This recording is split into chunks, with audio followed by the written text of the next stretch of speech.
اخیراً اسنادی منتشر شده از سوی آمریکایی‌ها که نشون میده مذاکراتی بین پوتین و بوش پسر انجام شده. این اسناد در مورد مذاکرات محرمانه بوده که بخشی از اونها به ایران مربوط میشه و در 24 ساعت گذشته سر و صدای زیادی در ایران داشته. صحبت‌هایی که نسبت به پوتین میگن که اون در مورد ایرانی‌ها گفته و مباحث مختلفی از جمله ساخت بمب اتمی که در اون مذاکرات به کار رفته.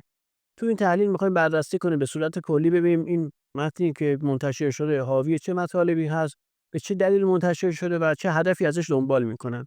اگر مایل بودید تا انتها با ما همراه باشید و کانال رو سابسکرایب کنید و ویدیو لایک کنید. ممنونم.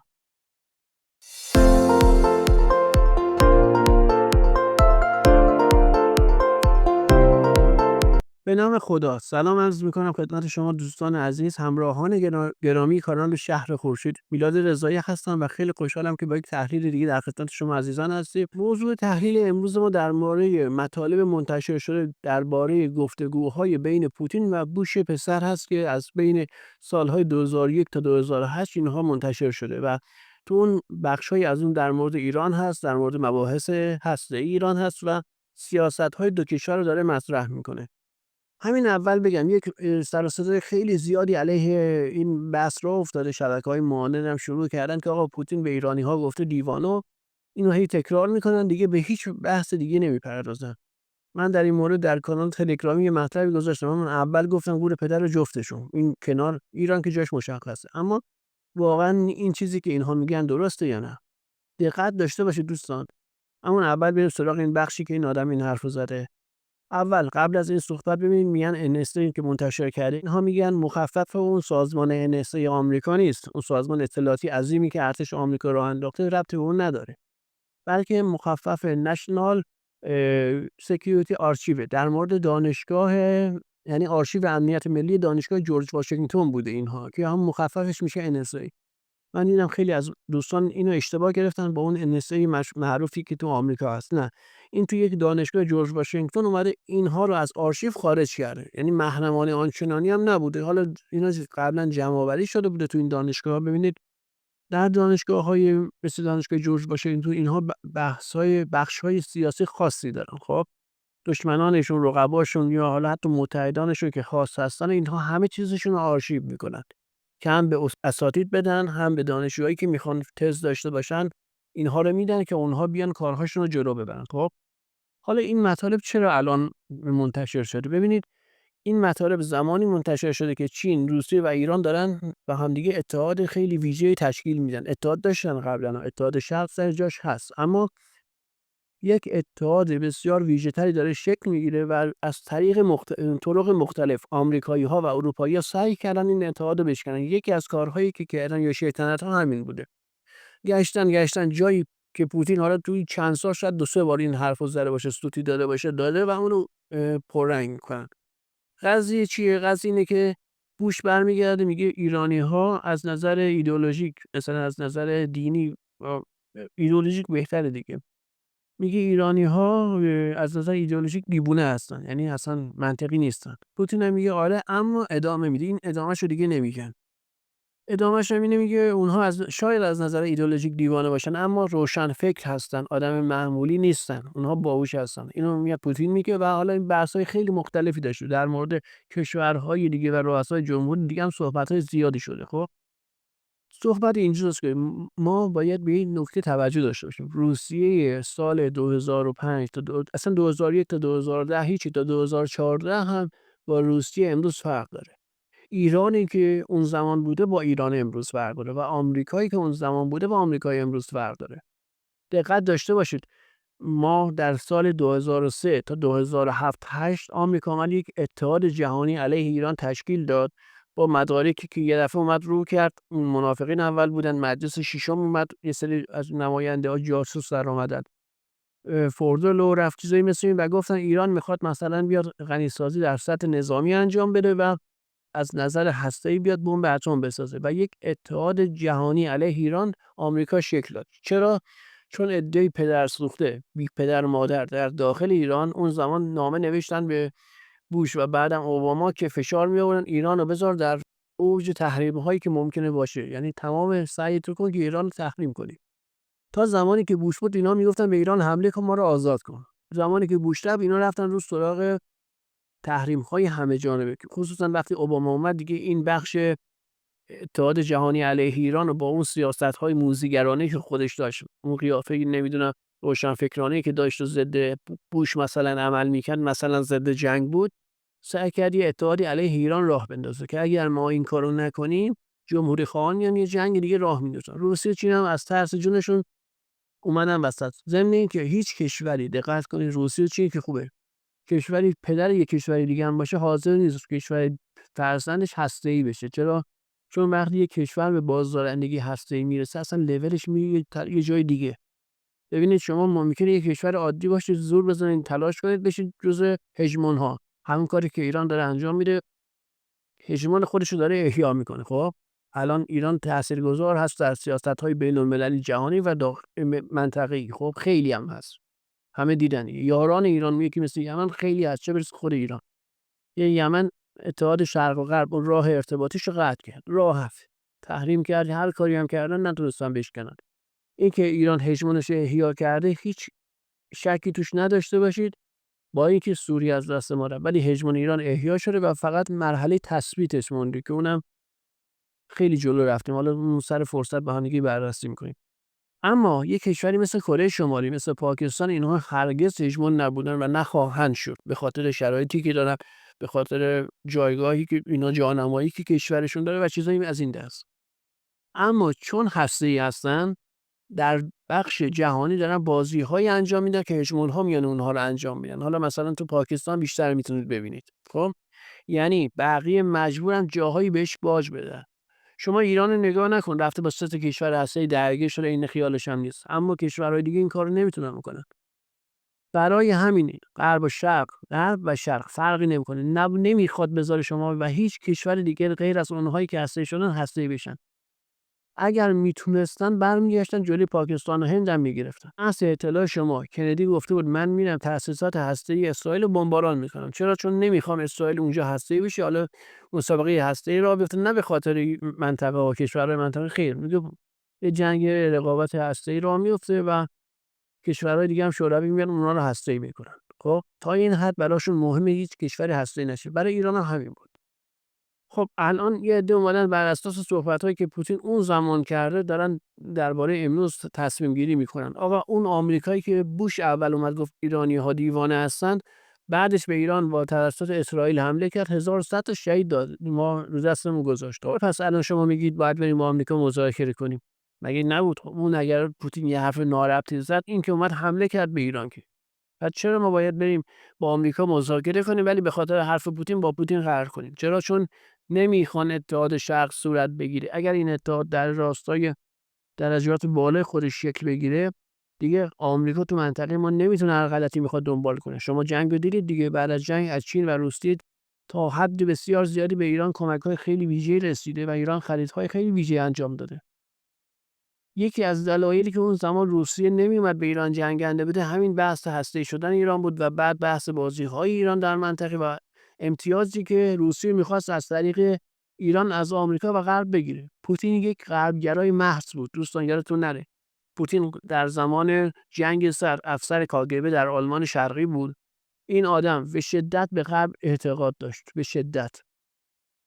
و یکی از دلایلی که این آدما میان رئیس جمهور روسیه میکنن بعد از اون رئیس جمهورهای بی‌عرضه همین بوده که این راه اونا رو دنبال کنه، ادامه بده.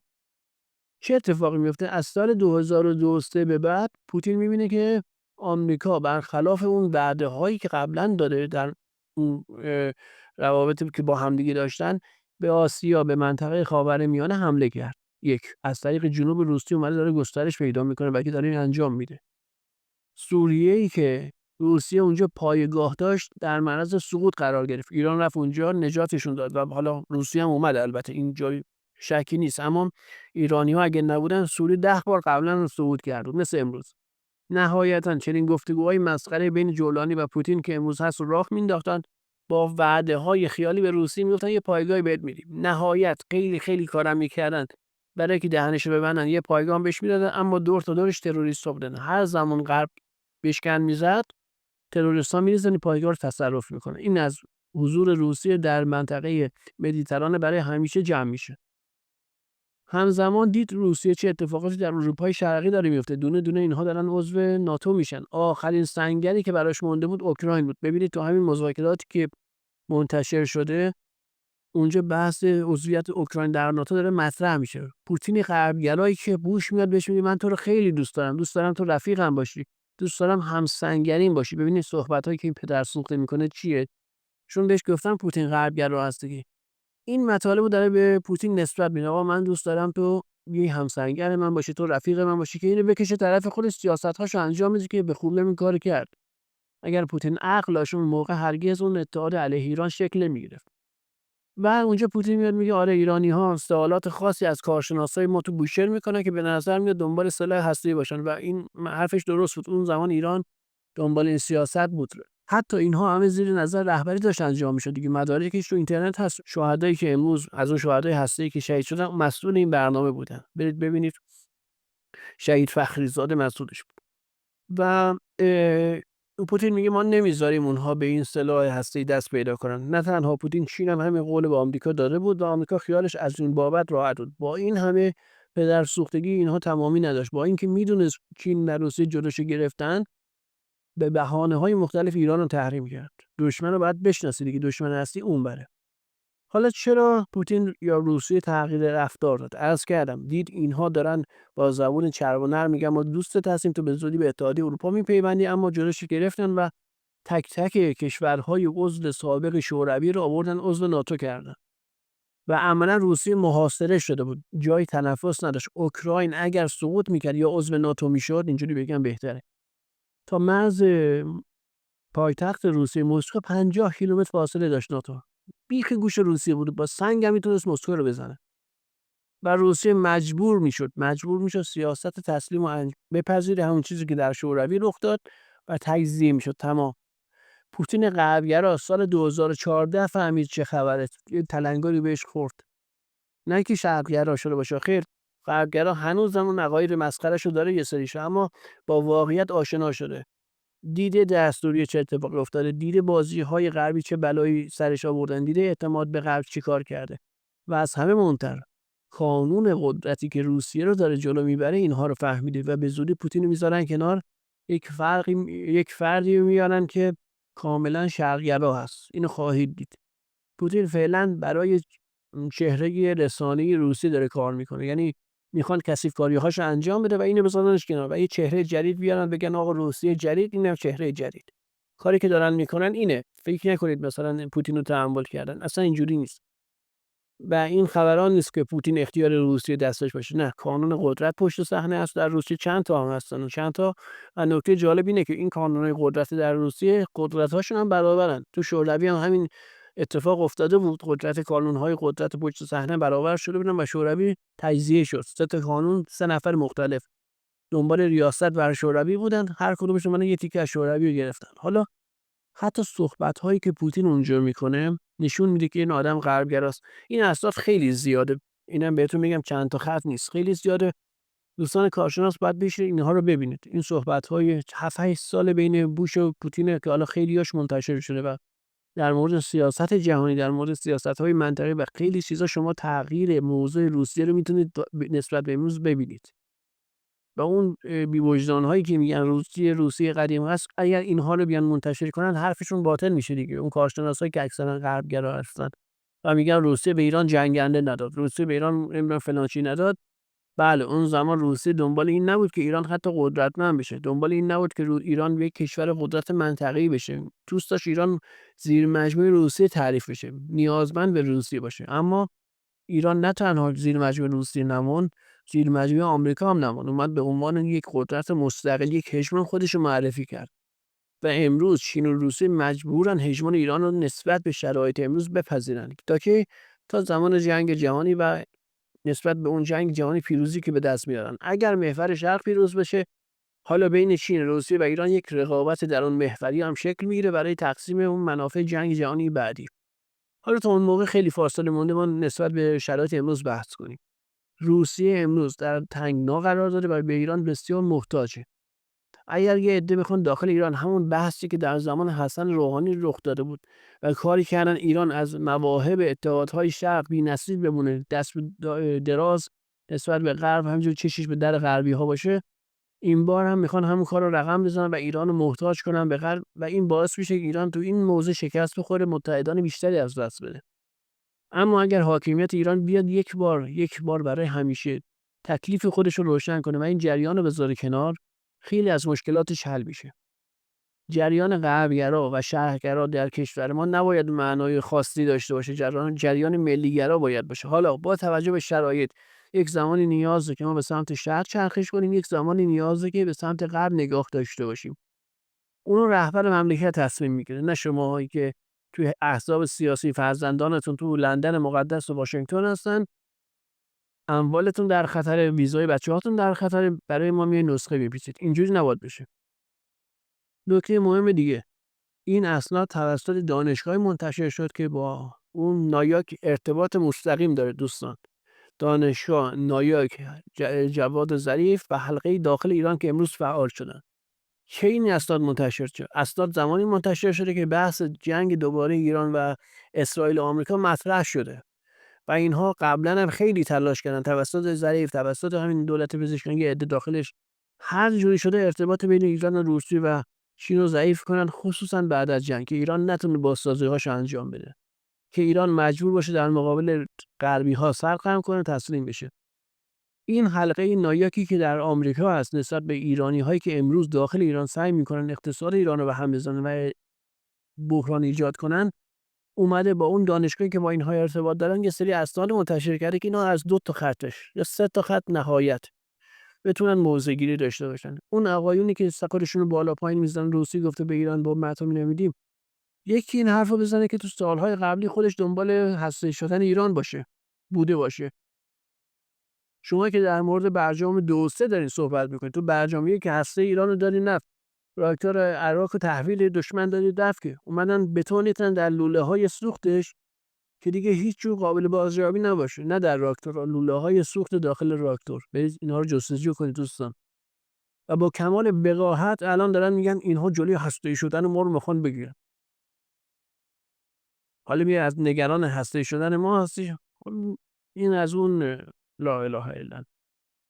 اینو گوشه ذهنتون داشته باشید، اینها برای رضای خدا گربه نمیگیرن. آمریکا چرا باید به اسنادی منتشر کنه که پای روسیه مثلا وسطه؟ به زودی چقدر در مورد چین هم منتشر بشه، اما از خیانت‌های 40 ساله پشت سر هم و مستمر خودش اعراب منطقه و حالا همین ترکیه یا چیزای دیگه چرا چیزی منتشر نمیکنه؟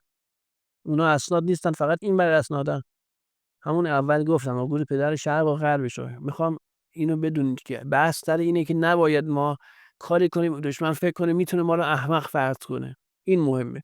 اگر جامعه و مسئولین، یعنی جامعه هستشه، به این سمت بره که بیخیال بشه نسبت به این موضوع ها و یه سری مسئولین سعی میکنن ارتباطات بین شرق و ایران رو خراب کنن، ما شاهد حمله مجدد اسرائیل به ایران خواهیم بود، اونم در سطح بالاتر. چرا؟ چون به این محاسبه میرسن که ایران نتونسته خودش رو تأسیس کنه یا نمیتونه در یک جنگ طولانی مدت خودش رو تأسیس کنه. خیلی نکته مهمیه، گوشه ذهنتون باشه. اینها میگن ایران تو 12 روز که ضربهشو زد، حالا ما مجبور شدیم عقب نشینی کنیم. حالا اگر به جایی برسیم که عقب نشینی نکنیم، همونجوری که دیدیم ایران مجبور به شرق و غرب، به شرقی ها رجوع کنه برای اینکه مثلا بعد از 12 روز بیاد پدافندش رو بازسازی کنه. ما باید کاری کنیم این اتحاد به هم بخوره که این 12 روز مثلا با 1 ماه 2 ماه هم طول بکشه، ایران نتونه با شرق ببنده، با روسیه و چین ببنده و ما بتونیم زیرساخت‌های اقتصادی ایران هم کامل نابود کنیم. برای آمریکا مهم نیست چه بلایی سر اسرائیل میاره. دوستان دقت داشته باشید، الان اصلا بحث اسرائیل مطرح نیست تو این دوره. اسرائیل پدافند یا دژ دفاعی آمریکا در جنگ محور شرق و غرب، همونجوری که اوکراین پدافند و دژ دفاعی غربی‌ها در مقابل روسیه است. اسرائیل هم مال ایرانه. برای چین هم دارن میسازن، از تایلند و جای دیگه دارن میسازن، ژاپن، تایلند و جای دیگه. حواستون باشه، بحث زدن زیرساخت‌های کشور، خصوصا ایران. اینو اگر گوشه ذهنتون باشه تو این دام‌ها نمیافتید.